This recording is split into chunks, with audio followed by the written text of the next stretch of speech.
Hi friends, మెసా tailors. ఈరోజు చూడండి cut work. మన నడుంకైతే కట్ వర్క్ ఏ విధంగా స్టిచ్చింగ్ చేసుకోవాలి అనేది చూపిస్తాను. చూడండి ఇప్పుడు ఎంత ఫినిషింగ్ ఎంత నీట్గా వచ్చేసింది చూసారు కదా. ఆ విధంగా మనం ఎలా కట్ చేసుకోవాలి, ఎలా కుట్టుకోవాలి, డాట్స్ వేసాం చూసారు కదా. డాట్స్ కూడా మనకి కరెక్ట్గా రావాలి. డాట్స్ మనకు వేసుకోకుండానే మనకి రౌండ్ షేప్ అనేది కరెక్ట్గా రావాలి. అంటే ఎలా కట్ చేసుకోవాలి, పేపర్ సాఫ్ట్ ఎలా కుట్టుకోవాలి అనేది మొత్తం మీకు ఎక్స్ప్లెయిన్ చేస్తాను. చాలా నీట్గా అయితే మీరు వేసుకొని కుట్టుకోవచ్చు అనమాట. అలాగా ఏ విధంగా స్టిచ్చింగ్ చేయాలనేది చెప్తాను నేను. చూడండి చాలా జాగ్రత్తగా. చూసారు కదా అంత ఫినిషింగ్ ఎంత బాగుందో. ఆ విధంగా నేను నెక్స్ట్ వీడియోలో నేను నెక్ కూడా ఏ విధంగా వేయాలనేది కూడా చెప్తాను నేను. ఇప్పుడైతే మీకు నడుము అయితే చూపిస్తాను. చూడండి ఇప్పుడు చూసారు కదా, మనం డాట్స్ అయితే ముందుగా నడుముకి డాట్స్ అయితే వేసి ఉన్నాం. ఆ డాట్స్ ఎక్కడ వస్తున్నాయో అక్కడ దాకా క్లాత్ చూసుకొని మీరు సేమ్ క్లాత్ కూడా అలాగే డాట్స్ పట్టండి. లేదంటే కట్ చేసుకునైనా మీరు అలా కుట్టుకోవచ్చు క్రాస్గా. లేదంటే డాట్స్ వేసుకున్నా ఇబ్బంది ఏమి ఉండదు. చూసారా నేను అలాగ డాట్స్ ఎక్కడ వస్తాయో అక్కడ డాట్స్ అయితే వేసాను నేను. చూడండి సైడ్కి అయితే ఫోల్డ్ చేసి అలా కుట్టేసాను. రౌండ్ షేప్ అనేది అలా తిరగాలి. లేదంటే మనం రౌండ్ షేప్ తిరగకుండా మనం కుట్టేస్తే మాత్రం బ్యాక్ సైడ్ డప్పులు వస్తాయి. చాలా జాగ్రత్తగా చూసి కుట్టుకోండి. చూసారు కదా పేపర్ సాఫ్ట్ అయితే నేను తీసుకున్నాను. ఇప్పుడు షేమ్ ఇది కూడా అలాగే రౌండ్ తిరగాలన్నమాట షేప్ అనేది. లేదంటే నా దగ్గర పేపర్ సాఫ్ట్ కటింగ్ చేసి ముక్క క్లాత్ తక్కువ ఉంది కాబట్టి నేను ఇలా స్ట్రైట్గా తీసుకుని రౌండ్ షేప్ అయితే తిప్పుతున్నాను. లేదంటే మీకు ఇంకోటి కొద్ది క్లాత్ ఎక్కువ ఉంటే మాత్రం రౌండ్ షేప్ వచ్చేలాగా చూసుకుని కట్ చేసుకోవచ్చు, నో ప్రాబ్లం. నా దగ్గర 2 పీసులు ఇలాగా అంటే వేస్ట్గా ఉన్నాయి కాబట్టి నేను రౌండ్గా షేప్ అయితే తిప్పేసి అలా కుట్టేస్తున్నాను. లేదంటే క్లాత్ మీ దగ్గర ఎక్కువ ఉంది, మీ దగ్గర అంటే పేపర్ సాఫ్ట్ ఎక్కువ ఉంది అనుకుంటే బ్లౌజ్ మనకి నడుము ఎలా షేప్ ఉందో అలాగా రౌండ్గా సర్కిల్ తిప్పేసుకొని కట్ చేసుకోవచ్చు, నో ప్రాబ్లం. అలా అయినా పెట్టేసుకోవచ్చు, ఓకేనా. నా దగ్గర పీస్ అయితే తక్కువ ఉంది కాబట్టి నేను రౌండ్ తిరగాలి కాబట్టి నేను అలా తిప్పుతున్నాను కట్ చేసి. చూసారు కదా రౌండ్గా షేప్ అనేది వచ్చేసింది.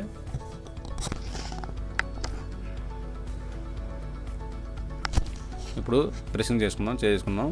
అరేంజ్ చేసిన తర్వాత చూసారు కదా కరెక్ట్గా చూసి వస్తుందా లేదని చూసుకొని నడుము దగ్గర మార్కింగ్ చేసుకోండి. నడుము అంటే మనం నడుము జాయింట్ వచ్చింది కదా అక్కడ మార్కింగ్ చేసుకున్నాను. సమానంగా పెట్టి ఎక్స్ట్రా ఉన్నది కట్ చేసేద్దాం.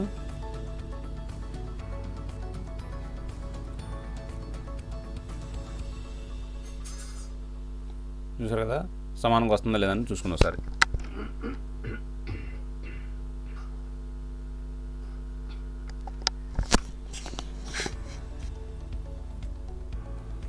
ఇప్పుడు 30 అంగుళం అనేది పెట్టేసుకోండి. 3 పావులు 30 అంగుళం అంటే 3 పావులు పెట్టేసుకొని అలా మార్కింగ్ చేసుకోండి.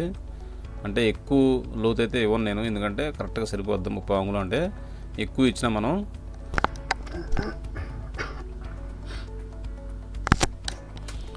చూసారు అలాగా రౌండ్గా మూత ఒకటి తీసుకొని రౌండ్ షేప్లో మీ దగ్గర చిన్న ఏమైనా ఉంటే అలా పెట్టేసుకొని అలా మార్కింగ్ చేసుకోండి. ఎక్కడ దాకా వస్తే అక్కడ దాకా మార్కింగ్ చేసుకోండి. ఎక్కువ రౌండ్ ఇస్తే ఏమైందంటే బ్యాక్ సైడ్కి తిరిగిపోయే అవకాశం ఉంటుంది. ఎక్కువ రౌండ్ అయితే బాగుంటే తక్కువ ఇచ్చుకునేలాగా సరిపోద్ది అనమాట 30 అంగుళం అనేది. జాగ్రత్తగా చూసి కట్ చేసుకునేలాగా.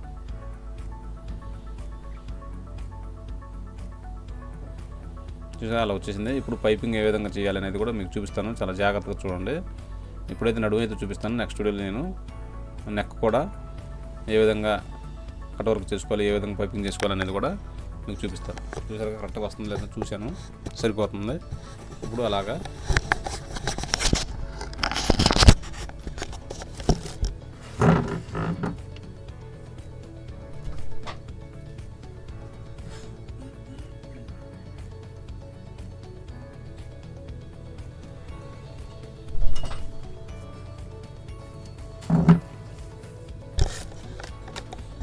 క్రాస్ పీస్ అయితే కట్ చేసాం కదా. ఇప్పుడు థ్రెడ్ పైపింగ్ కుట్టేటప్పుడు ఎప్పుడైనా సరే కొంచెం చివర్లో కొంచెం పైపింగ్ మీద దారం ఎక్కి దిగేటట్టు చూడండి, ఎందుకంటే దారం జారిపోకుండా ఉంటుంది. అలా కుట్టేటప్పుడు ఏం చేస్తారంటే సన్నగానే థ్రెడ్ పైపింగ్ పక్కనే అంచున పడాలన్నమాట కుట్టు అనేది. చూసారు కదా అలా కుట్టేసిన తర్వాత కొంచెం ఒకవేళ అడుపు ఉంటే థ్రెడ్ పైపింగ్ అనేది కొంచెం కట్ చేసుకోండి. ఎక్కువ పెట్టకుండా రౌండ్ తిరగదు, సన్నగా పెట్టి కట్ చేసుకోండి మనకు ఎంత కావాలంటే అంత. ఇప్పుడు నేను ఎలా కుడుతున్నానో అలాగే సింగల్ పాదం పెట్టి కుట్టేసుకోండి. ఇప్పుడు మార్కింగ్ చేద్దాం. అక్కడ మర్చిపోయాను నేను, మార్కింగ్ అనేది అలాగా మొత్తం మనకి ఎక్కడ కటింగ్ అయితే అక్కడ మార్కింగ్ చేసుకోండి. లేదంటే మనకు ఎక్కడ దాకా తిరుగుతుంది అనేది క్లాత్ అడ్డం వచ్చి మనకు కనబడదు, కరెక్ట్గా తిరిగిద్ది అనమాట. అలాగా మార్కింగ్ తీసుకోండి. కొంచెం లేట్ అయిద్ది, దగ్గరగా కుట్టు పడాలి, అలాగే అంచున పడాలి కుట్టు బాగా. కొంచెం 2-3 కుట్లు పడిన తర్వాత తిప్పేసుకుంటూ ఉండండి రౌండ్గా షేప్ అనేది. కొంచెం లేట్ అయిద్ది, లేట్ అయినా సరే అమౌంట్ అనేది మాత్రం మీకు థ్రెడ్ పైపింగ్ చేసి నా కట్ వర్క్ బ్లౌజ్ కుట్టాలి అనుకుంటే మాత్రం మ్యాక్సిమం మీరు డబ్బులు అయితే మీ ఏరియాని బట్టి అయితే అడిగి ఎక్కువ తీసుకోండి, ఎందుకంటే లేట్ అయిద్ది.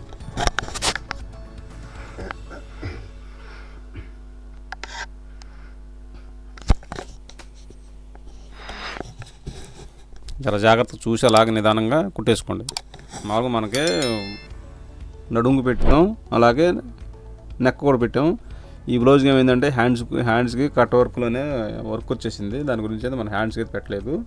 నేను నెక్స్ట్ వీడియోలో నేను బ్లౌజ్ కటింగ్ మొత్తం అదే స్టిచ్చింగ్ మొత్తం పెడతాను మీకోసం, చూడవచ్చు మీరు. అలాగే మా ఛానల్ ఇంకా సబ్స్క్రైబ్ చేసుకోతే సబ్స్క్రైబ్ చేసుకోండి. అలాగే పక్కన ఉన్న బెల్ ఐకాన్ క్లిక్ చేసి ఆలని ప్రెస్ చేయండి. ప్రెస్ చేస్తే నోటిఫికేషన్ వచ్చింది, నేను వీడియో పెట్టినా సరే మీరే ముందుకు చూడొచ్చు. ఓకే ఫ్రెండ్స్, ఏమైనా డౌట్ ఉంటే కామెంట్ చేస్తూ ఉండండి, నెక్స్ట్ వీడియోలో ఎక్స్ప్లెయిన్ చేస్తూ ఉంటాను. చూసారా అయిపోయింది. అలా కుట్టేసిన తర్వాత మధ్యలో కొంచెం కుట్టుపడలేదు అనుకుంటే వేస్తున్నాను నేను.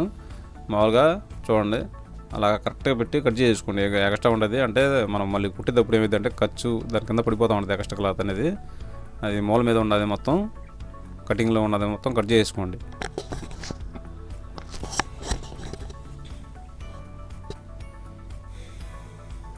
అలా కాట్లు కూడా మనకి బ్యాక్ సైడ్ తిరిగే అవకాశం ఉంటుంది, కొంచెం టైట్ అయ్యి తిరుగుతూ ఉంటుంది.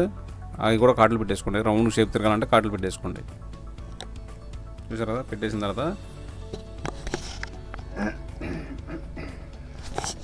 ముందు సెంటర్ పాయింట్ మార్కింగ్ చేసుకోండి. చేసిన తర్వాత చూడండి ఏ విధంగా కుడుతున్నానో అలాగే సేమ్ చాలా జాగ్రత్తగా రౌండ్గా తిప్పి నీట్గా మనం కుట్టు పడేటట్టు థ్రెడ్ పైపింగ్ పైన మనం కుట్టేసాం కదా ముందుగానే, కుట్టు మార్కింగ్ అనేది కనపడతా ఉంటుంది మనకు మ్యాక్సిమం.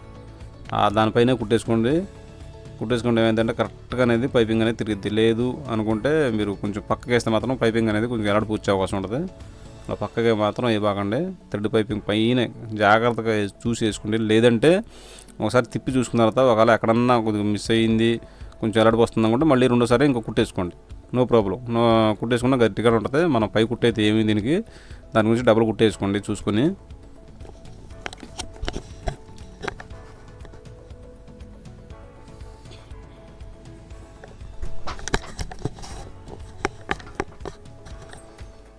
చాలా జాగ్రత్త చూసి కుట్టేసుకోండి.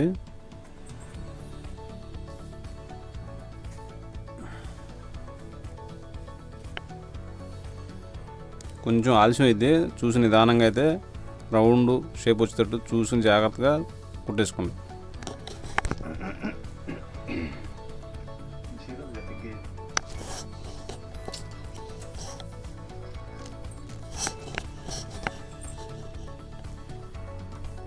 చూసారు కదా, అయిపోయింది, కుట్టేసాం. ఇప్పుడు కటింగ్ దగ్గర కరెక్ట్గా చూడండి దాకా కాట్లు పెట్టేసుకోండి. దారం కట్టకూడదు, ఎక్కడ దారం కట్టయితే మళ్ళీ ఇబ్బంది పడతారు. అలా కాట్లు పెట్టేసుకోండి దగ్గరగా అదే మూల మీద మనకు దారం కట్టకుండా కాట్లు పెట్టేసుకుంటాయి నీట్గా. రౌండ్గా కాట్లు కూడా చిన్న కాట్లు కూడా పెట్టేసుకోండి. చాలా నీట్గా అయితే షేప్ అనేది రౌండ్ అనేది బాగా నీట్గా తిరిగిద్ది.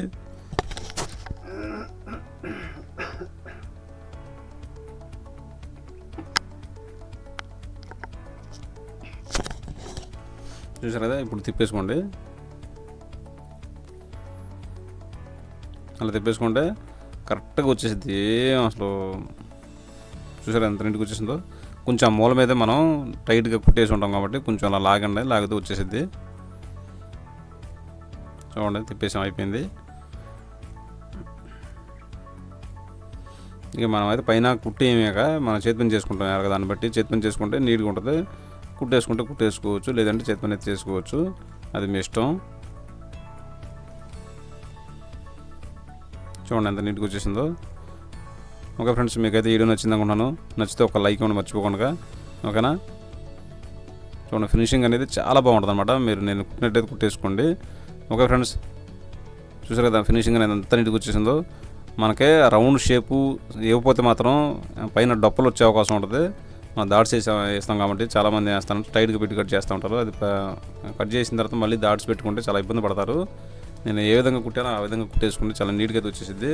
పేపర్ సాఫ్ట్ అయితే నా దగ్గర మళ్ళీ చెప్తున్నాను తక్కువ ఉంది కాబట్టి నేను అలాగా జాయింట్లు వేసుకుంటూ వచ్చాను. పేపర్ సాఫ్ట్ ఉంటే మాత్రం రౌండ్ షేప్లో సర్కిల్ వచ్చేటట్టు చూసి కుట్టేసుకోండి, మీరు కట్ చేసుకుంటే సరిపోద్ది. ఓకే ఫ్రెండ్స్, మీకు వీడియో నచ్చితే ఒక లైక్ ఇచ్చేసండి. నెక్స్ట్ వీడియోలో కలుద్దాం ఇక, ఓకేనా.